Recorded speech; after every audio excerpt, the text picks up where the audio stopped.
আজকের ভিডিওটি খুবই গুরুত্বপূর্ণ হতে চলেছে, কারণ আজকের ভিডিওতে এমন একটি বিষয়ে কথা বলবো যে বিষয়টি আমরা প্রায় অহরহ সম্মুখীন হই। যদি আপনার কোনো সিম হারিয়ে যায় তাহলে সেই সিম কিভাবে আপনি ডিঅ্যাক্টিভ করবেন, কাস্টমার কেয়ারে না যেয়ে কিভাবে আপনার মোবাইল ফোন থেকে এই কাজটি করবেন সেটি আজকের ভিডিওতে দেখাবো। তাহলে সোজা চলে যায় মোবাইলের প্লে স্টোর থেকে আপনি, আমি যেহেতু জিপি সিম এর কথা দেখাচ্ছি এর জন্য আপনি মোবাইলের প্লে স্টোর থেকে মাই জিপি অ্যাপ্লিকেশনটি ইনস্টল করবেন। সেখানে ইনস্টল করার পর আপনি এরকম একটি ইন্টারফেস পেয়ে যাবেন। সেখান থেকে আপনি নিচে চলে আসুন। নিচে এসে দেখবেন যে ডিঅ্যাক্টিভ সিম একটি অপশন আছে, এটিতে ক্লিক দেবেন। দিয়ে আপনার যে নাম্বার আছে সেই নাম্বারটি প্রেস করবেন।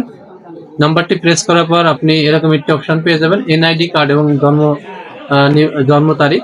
এই এনআইডি কার্ড এবং জন্ম তারিখ দিয়ে কন্টিনিউতে ক্লিক দিলে আপনার সিমটির সাথে সাথে